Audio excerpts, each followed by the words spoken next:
역사 속에 일어나는 어떤 한 사건은 반복해서 똑같은 사건이 일어나지 않습니다. 비슷한 사건은 물론 일어나겠지요.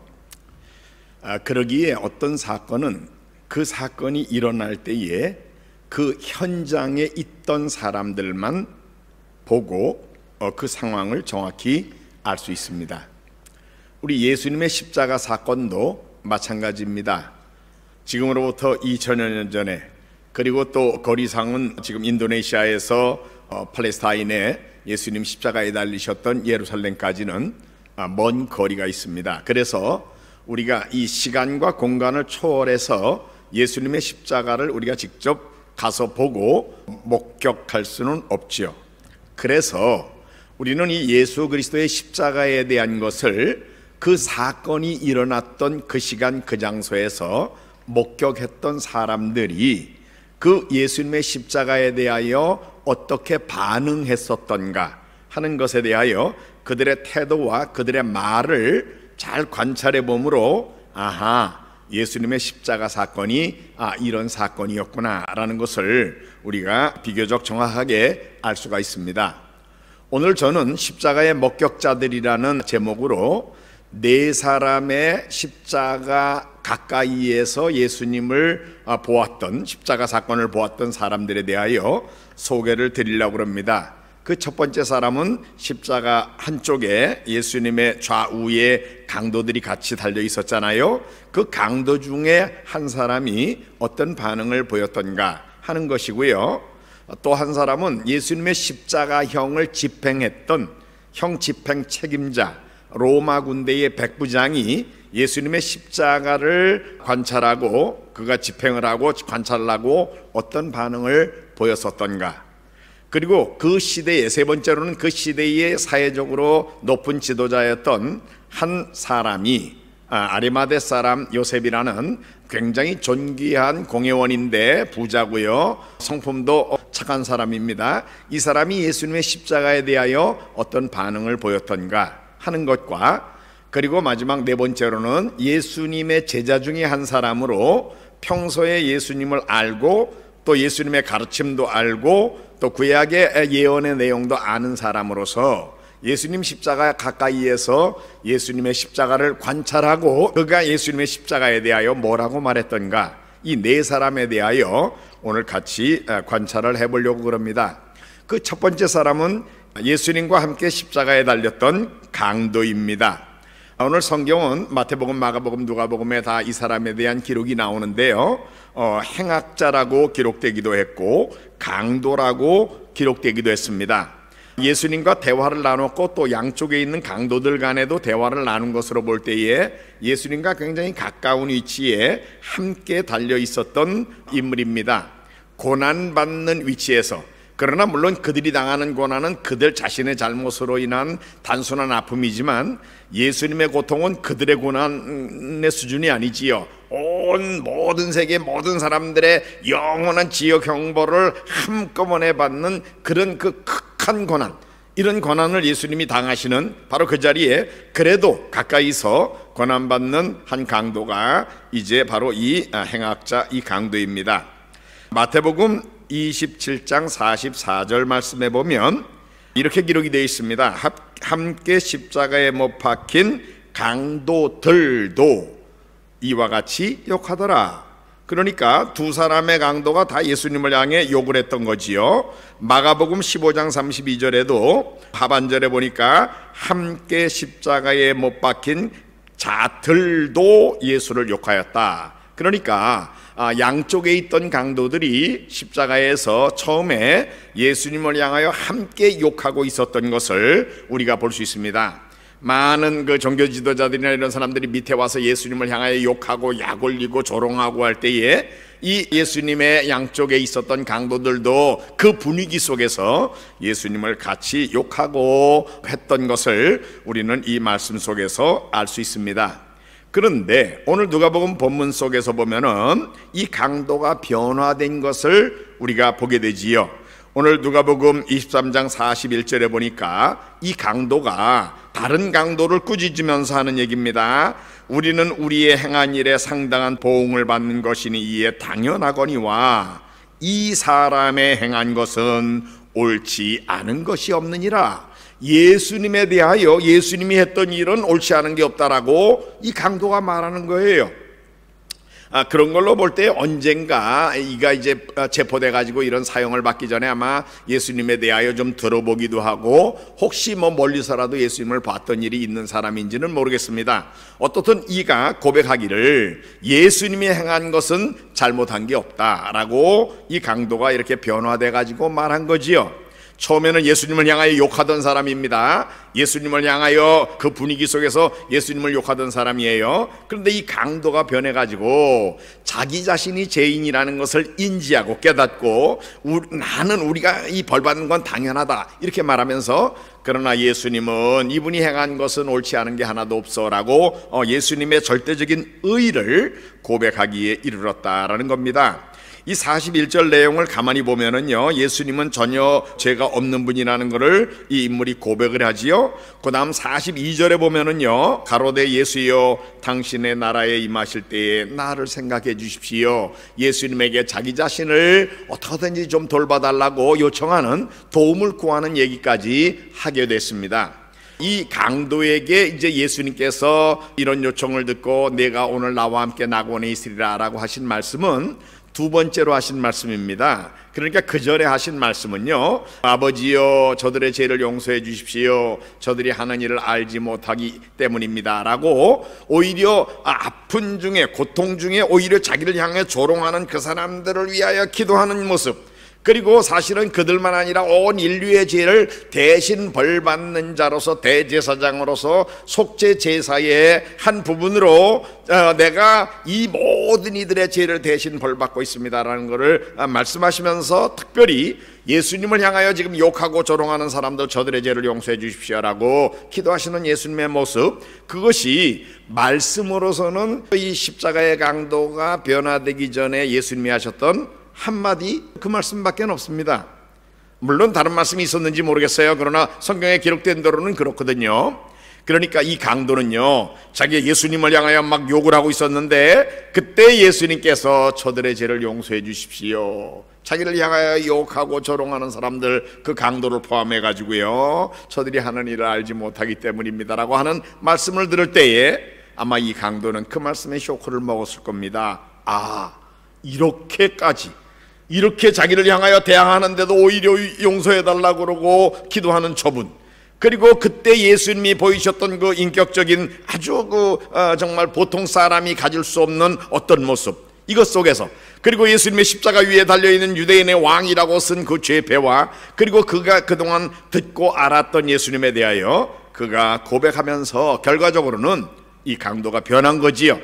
처음에는 예수님을 향해 욕하던 사람이 변해가지고 자기가 죄인이라는 걸 인지하고 자기가 죄인이라는 것 당연히 벌받아 마땅하다고 고백하고, 오히려 예수님은 죄가 없는 분이라고 고백하고, 또 예수님이 왕이신 줄을 고백하면서 당신의 나라에 이를 때에 나를 좀 기억해 주십시오 이렇게 요청하게까지 됐다라는 겁니다. 그러니까 정말 뭐 이적을 막 행하면서 큰 영광을 나타낼 때 예수님이 아닙니다. 한 죄인으로 불쌍하게 죽어가는 한 죄수로 십자가에 달려있는 그분을 보고 이 강도가 이렇게 변화해가지고 그분에게 자기의 영혼을 부탁하는 정도까지로 변화된 것을 우리가 보면서 예수님이 얼마나 훌륭한 인품을 대신 벌받아 주시는 분으로서, 또 왕으로서, 의로운 분으로서, 그의 영혼을 책임져 줄 수 있는 능력 있는 분으로서 그에게 어떻게 보여주셨는지는 모르지만 분명하게 각인되었기 때문에 그 강도가 변하여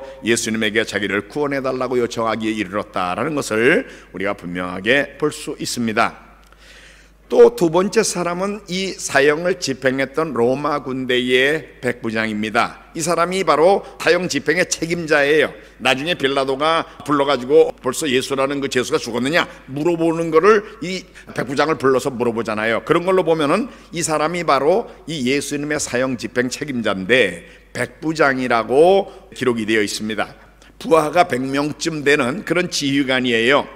세계를 제패했던 군대의 지휘관입니다. 장교예요. 굉장히 분별력이 있을 겁니다. 성경 속에 나와 있는 율리오라는 백부장이나 고넬료라는 백부장이나 이런 사람들을 보면은요 다 훌륭해요. 그러니까 로마라는 당시의 최고의 군대의 지휘관, 그 사람 한 사람, 이 사람이 분별력이 있는 사람이라는 거 우리가 알 수 있고요. 또 이 사람은 군인으로서 전쟁에서 사람 죽는 모습을 많이 봤었던 사람이고, 또 이런 십자가형 같은 걸 전에도 많이 집행해 봤을 겁니다. 그러니까 한 죄수가 벌받아 죽어가는 모습에 쇼크를 받을 인물이 아니에요. 군인이고 많은 죽음을 봤던 사람이잖아요. 그런데 이 백부장이 예수님의 십자가 사건을 자기가 집행하면서 자기 부하들만 시켜가지고 야 집행해, 그리고 자기는 딴짓했던 사람이 아닙니다.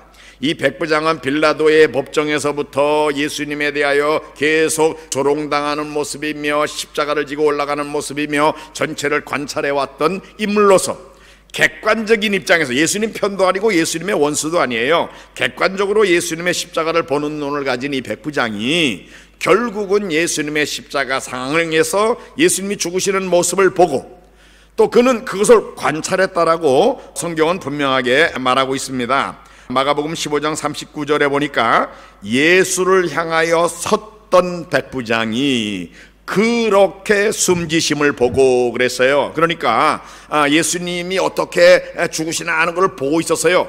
그리고 그렇게 숨지는 거, 돌아가시는 모습을 잘 관찰해 봤습니다. 그리고는 그가 이 사건이 끝난 다음에, 예수님이 죽으신 다음에 그가 가졌던 태도가 두 가지가 나오는데요, 마태복음 27장 54절에는 그가 심히 두려워했다 이렇게 말하고 있습니다.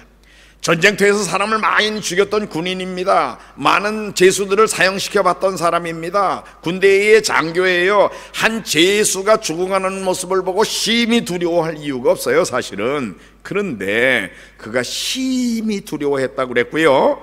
또 오늘 본문 누가복음 23장 47절에서는 백부장이 그 된 일을 보고 하나님께 영광을 돌렸다 이렇게 말하고 있습니다. 그러니까 이 객관적인 입장에서 형을 집행했던 백부장이라는 이 판단력 있는, 어떻게 보면 예수님 편도 아니고 예수님의 원수도 아닌 이 사람의 눈에 보였던 예수님의 십자가는 하나님을 두려워하는 마음을 이가 갖게 됐고요, 하나님께 영광을 돌리는 마음을 갖게 만든 그런 사건이었다는 것을 우리가 볼 수 있고요. 그 다음에 이 백부장이 예수님이 운명하신 다음에 고백했던 말을 보면은요 아주 중요한 의미 있는 말들을 그가 몇 마디 했습니다. 마가복음 15장 39절에 보면은 그가 그렇게 숨지심을 보고 이르되 이 사람은 진실로 하나님의 아들이었도다. 한 죄수의 죽어가는 모습을 보고 그가 심히 두려워하면서 하나님께 영광을 돌리면서 하는 말이, 이 사람은 진짜 하나님의 아들이었다. 예수님의 신성을 고백한 겁니다. 하나님의 아들, 소의 아들은 소고요, 개의 아들은 개고요. 하나님의 아들이라는 고백은 예수님의 신성을 고백하는 내용이에요. 하나님이셨구나 라는 걸 이제 발견한 겁니다. 그리고 그것도 분명하게 말한 게, 이 사람은 그래요. 누가복음 23장 47절에도 백부장이 된 일을 보고 하나님께 영광을 돌려서 이 사람은, 예수님을 하나님이라고도 부르잖아요. 그러니까 여러분 이거 굉장히 중요한 내용인데요, 예수님이 십자가에서 우리의 죄를 대신 벌받아 죽어주실 수 있는 유일한 근거는, 그 이유는 우리와 똑같은 사람이시기 때문이고요, 아울러서 무한한 가치를 지니신 하나님이시기 때문에 예수님의 인성과 신성, 이것이 우리들의 모든 죄를 대신 벌받아 주는 데에 하나님이 정하신 속죄 제사의 필수적인 요인이에요. 그런데 바로 이것을 이 사람은 진정 정말 하나님의 아들이었도다, 예수님의 인성과 신성을 동시에 고백하고 있다 그 말이에요. 예수님이 십자가에서 우리의 죄를 대신 벌받는 속죄 제사를 드리는 바로 그 순간에 객관적으로 사형 집행자의 눈에 비친 이분은 누구냐? 사람이다, 하나님이다. 그러면서도 사람은 사람이로되 의인이었다라고 또 그가 누가복음 23장 47절 하반절에 이 사람은 정령 의인이었도다 라고 고백하고 있습니다. 여러분, 제가 여러 번 계속해서 말씀을 증거할 때 강조를 했습니다. 하나님이 우리의 죄를 대신 벌받아주기 위해서 대신 벌받는 방법으로 우리를 구원하셨는데, 그것이 바로 속죄제사고요. 구약의 속죄제사에 대신 벌받아줄 자가 갖춰야 될 세 가지 조건이 있지요. 뭐예요? 사람이래야 됩니다. 그러나 죄는 없는 사람이어야 합니다. 그러면서도 무한한 가치를 지닌 자가 대신 벌을 받아야만 우리 모든 억조 창생의 죄를 다 대신 짐지고 벌 받아줄 수 있는데, 바로 십자가의 집행 책임자였던 백부장이 예수님에 대하여 고백한 내용이 이 세 가지입니다. 이 사람은 정말 사람이야, 그러나 죄는 없는 분이야, 그러면서도 하나님이야 라는 것을 이 백부장이 가장 가까이서 가장 정확하게 객관적인 입장에서 이 십자가 사건을 관찰했던 백부장이 그렇게 고백을 했다라는 것을 우리가 여기서 볼 수가 있습니다. 그 다음에 이제 세 번째 사람은 아리마대 사람 요셉이라는 사람입니다. 이 사람은 세상적인 지위가 존귀한 공회원이라고 그랬어요. 요즘식으로 말하면, 우리나라식으로 말하면 국회의원인데요, 여기서 존귀한 공회원이다, 이거는요 국회의원들 중에도 앞에서 더 이렇게 존중함을 받는 국회의원, 그러니까 요즘식으로 말하면 이제 집권당의 당직자 정도 되는 그런 그 위치에 있는 권한을 가진 그런 사람일 겁니다. 게다가 이 사람은 세상적으로는 돈이 많은 사람이에요. 부자라고 그랬습니다. 그런데 성품은 또 의롭고 착한 사람이라고 그랬어요. 누가복음 23장 50절에 보면은 공회의원으로 선하고 의로운 요셉이라고 그를 부르고 있습니다. 신앙적으로도 경건한 사람이에요. 그래서 오늘 누가복음 23장 51절에 보면은 51절에 하반절에 하나님 나라를 기다리는 자다, 하나님 나라를 기다리는 사람이었습니다. 그런데 이 사람이 예수님이 십자가에 달리시기 전에는요, 사실은 마음으로 예수님을 믿고 예수님을 동경하고 예수님의 제자였어요.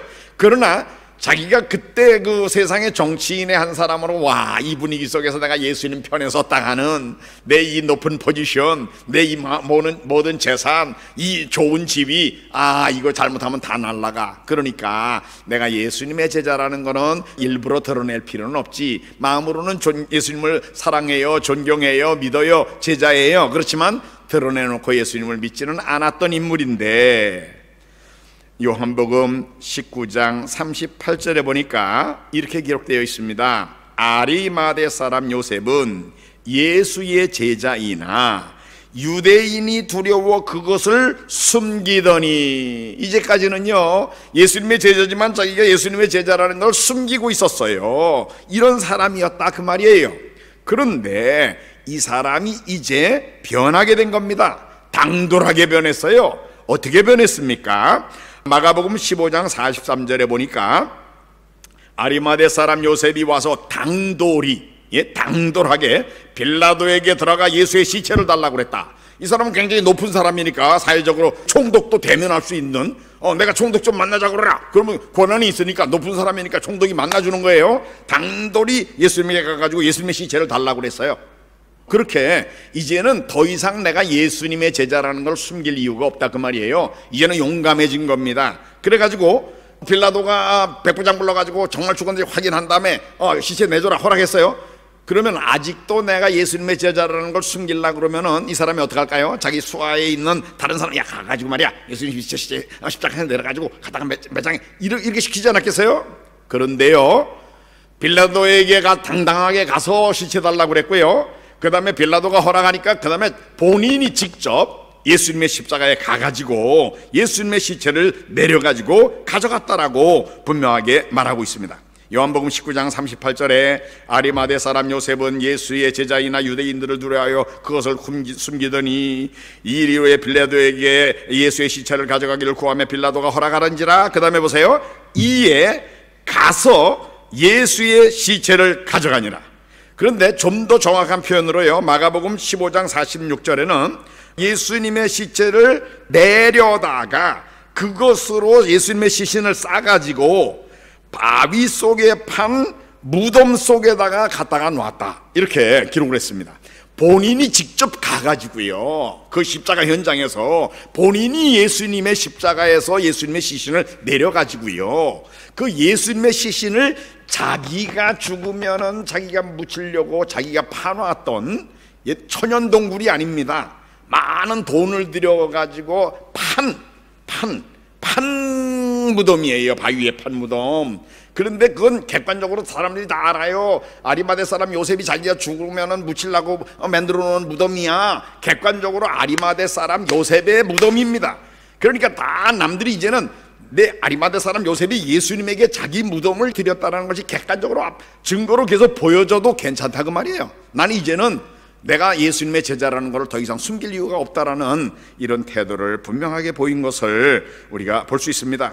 정성스럽게 세마포를 사가지고 자기를 위하여 준비해놨던 무덤에 갖다 묻었어요. 물론 이때 니고데모라고 우리가 아는 그분도 같이 와가지고 예수님의 장례에 참여를 했습니다. 그러니까 사실은 예수님의 장례에 이 아리마대 사람 요셉뿐만 아니라 니고데모라는 당시에 또 역시 공회원이죠. 이 사람도 역시 용감하게 이제는 더 이상 숨길 거 없이 드러내놓고 예수님을 따르는 사람들로 나타냈다라는 것을 우리가 볼 수 있습니다. 언제 이렇게 변했습니까? 요한복음 19장 38절에 다시 우리가 말씀드리지만 이렇게 말하지요. 유대인들을 두려워하여 그것을 숨기더니 이 일 후에, 이 일이 무슨 얘기입니까? 예수님이 십자가에 달리신 바로 이 일, 예수님이 십자가에 달리신 사건을 바로 보고는 그때 변해가지고 담대히 용감하게 당돌하게 빌라도에 가서 시신을 달라고 그러고 직접 가가지고 시신을 내려가지고 자기가 갔다가 자기를 위한 무덤에다가 갖다 장례를 지내고 이렇게 했다 그 말씀이에요. 여러분, 보통 사람이 아직도 예수님의 제자라는 것을 숨길 마음이 있다 그러면은요, 전에 예수님이 막 이적을 행하고 막 영광이 있을 때에도 유대인들이 들어와가지고 자기가 예수님의 제자라는 걸 숨기고 있던 사람인데 예수님이 이미 돌아가셨어요. 이제는 그런 상황인데 아이고 그때 내가 숨기고 있길 잘했지, 보통 같으면 그러지 않겠습니까? 아니에요. 오히려 예수님이 십자가에 달려 죽으시는 모습 속에서 그 모든 예수님의 재판의 과정과 공회의 그 살벌함, 그 다음에 빌라도의 그 부당한 판결, 모든 것을 관찰하고 예수님의 십자가에 죽으시는 모습까지도 다 관찰한 당시에 이 정말 높은 지위에 있던 아리마대 사람 요셉, 부자, 경건한 자, 정말 이 사람이 이제는 드디어 자기가 예수님의 제자라는 걸 숨기지 않고 드러내게 되는 이런 결과로 결단을 내리는 그런 일이 이루어지게 됐다라는 것을 여기서 우리가 볼 수 있습니다. 그 다음에 이제 네 번째 사람은 예수님의 제자였던 사도 요한입니다. 아시는 대로 예수님의 제자입니다.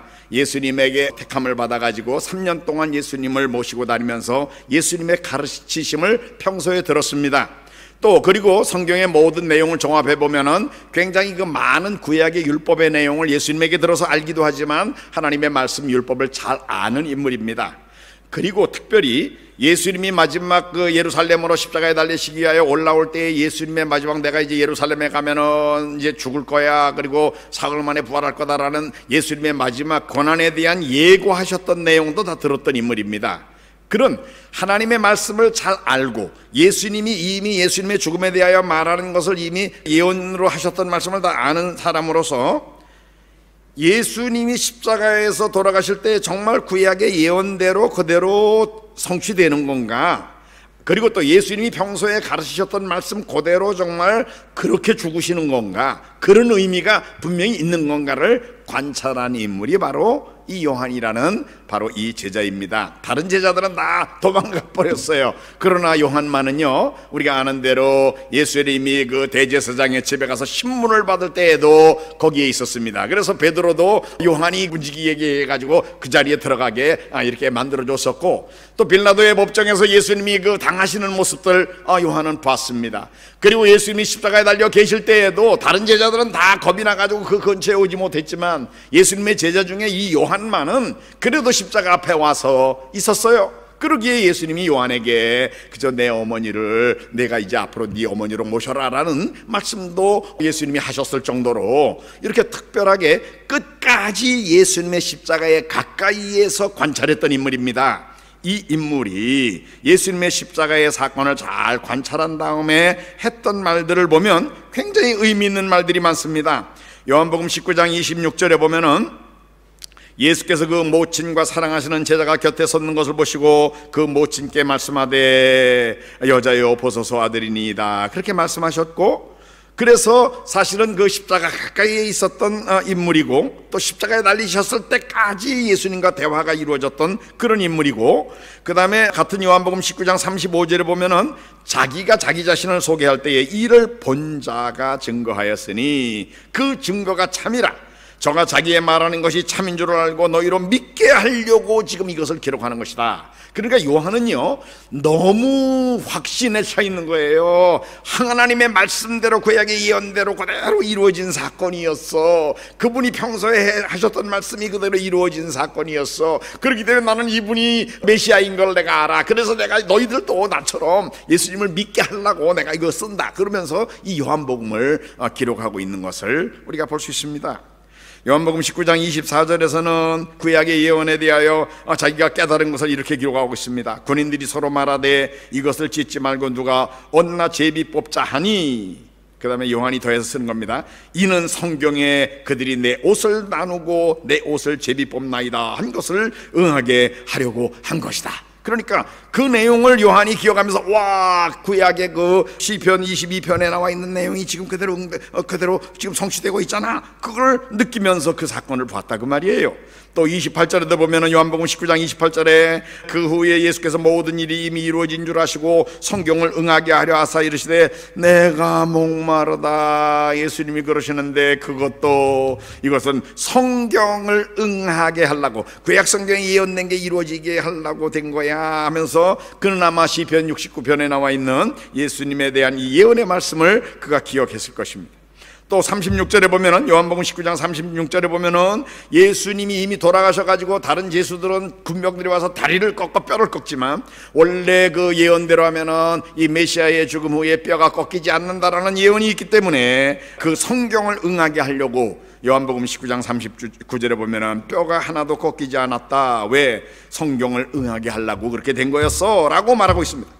또 그 다음 절 37절에도 또 다른 성경에 글을 찌른 자들이 보리라 한 것이 이루어졌다 그러면서 스가랴서에 나와 있는 다른 성경 구절도 기억을 했습니다.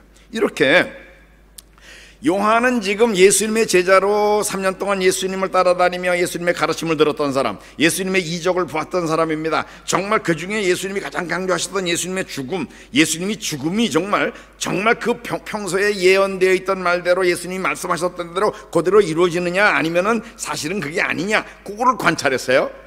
결과로 그가 내린 결론은 성경대로 성취됐다. 예수님이 말씀하셨던 대로 그대로 이루어졌어. 그러므로 이분이 진짜 메시아야, 우리의 구주야. 그러니까 나는 믿어. 너희들도 좀 이분을 믿어야 된다. 그러면서 요한이 요한복음을 기록하고는 19장 35절에 요한복음 19장 35절에 이를 본 자가 증언하였으니 그 증언이 참이다. 그가 자기가 말하는 것이 참인 줄 알 뿐만 아니라 너희도 그것을 믿게 하려고 내가 지금 이것을 기록하고 있다라고 말하고 있는 겁니다. 아울러서 이 요한이 기록한 여러 가지 내용이 또 있는데요. 첫째는 예수님이 죄가 없는 분이라는 예수님의 무죄성을 또 분명하게 증거했습니다.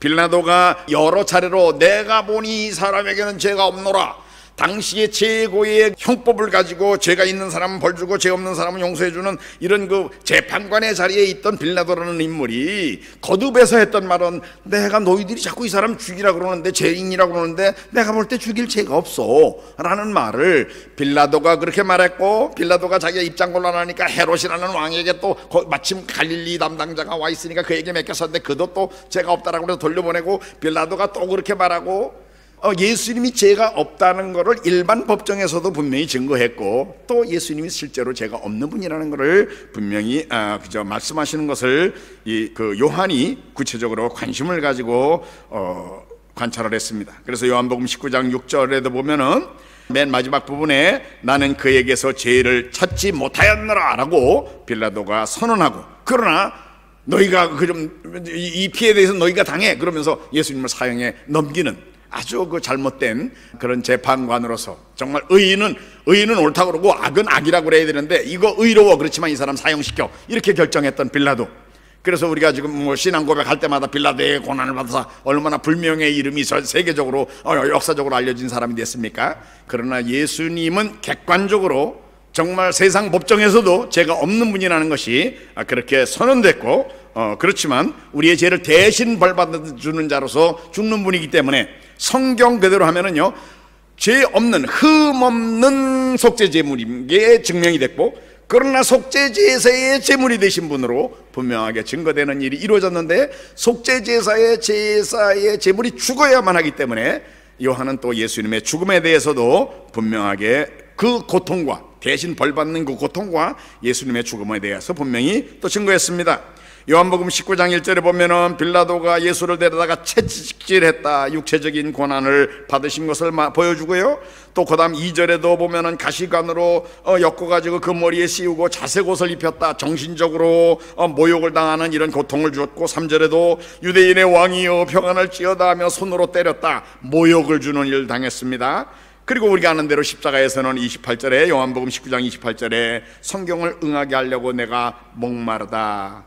여러분, 이 모든 것이 채찍에 맞은 일이나 조롱을 당한 일이나 목말라 한 일이나 이 모든 육체적, 정신적, 그리고 그 갈증을 느낄 줄 모든 고통을 정말 우리의 죄를 대신 벌받는 자로서의 벌받는 과정을 철저하게 권한을 당해 주셨다라는 것을 요한이 증거하고 있는 것을 우리가 볼 수 있습니다. 결국은 예수님이 완전히 죽으셨다는 것까지 요한이 증거했는데요, 그래서 19장 33절에 보면은 요한복음에 예수께 이르러서는 이미 죽은 것을 보고 다리를 꺾지 아니했다.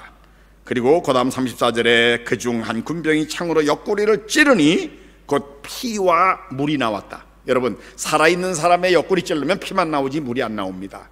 이미 예수님의 그 심장 안에서 터져서 죽으셔서 이제 피의 그 피털과 물이 이렇게 분리되는 작업이 이루어졌고, 그때 창으로 찌르니까 밑에 있던 피털이 나오고 피가 나오고 그 위에 이미 피가 물과 괴리된 물이 나오는 그런 현상이 일어난 것, 예수님의 완전한 죽음을 증거하는 그런 일까지를 이가 했습니다.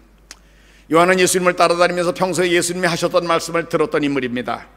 세례 요한은 예수님에 대하여 보라, 세상 죄를 지고 가는 하나님의 어린 양이다, 하나님의 어린 양으로 온 인류의 죄를 대신 벌받는 분이야 라고 증거했고, 요한이 들은 대로는 예수님이 인자에 온 것은 섬김을 받으리 함이 아니라 도리어 섬기라고 많은 사람들의 죄를 위한 대속물로 많은 사람들을 위하여 대신 벌받아 죽어주려고 왔어라고 예수님이 말씀하신 그 내용을 알고 있는 인물이에요. 그러기에 예수님의 죽음을 보면서 정말 저분이 온 인류의 죄를 지고 가는 하나님의 어린 양으로 죽는가, 그리고 정말 온 인류의 죄를 대신 벌받는 일을 정말 그렇게 하고 계시는가, 이걸 관찰하고는 결국은 마지막에 다 이루었다, 그리고 운명하시는 예수님의 모습을 보면서 정말이구나, 이분이야말로 정말 구약의 온 성경이 예언했던, 온 율법이 예표를 보여줬던 속죄제사의 제물로 우리 온 인류의 죄를 대신 벌받아 죽는 분이구나 라는 것을 고백하는 그런 고백을 이 요한이 깨닫고 하게 된 것을 우리가 여기서 볼 수 있습니다. 우리가 우리의 육신의 눈으로 직접 예수님의 십자가를 볼 수는 없지만 오늘 우리 네 사람을 관찰했습니다.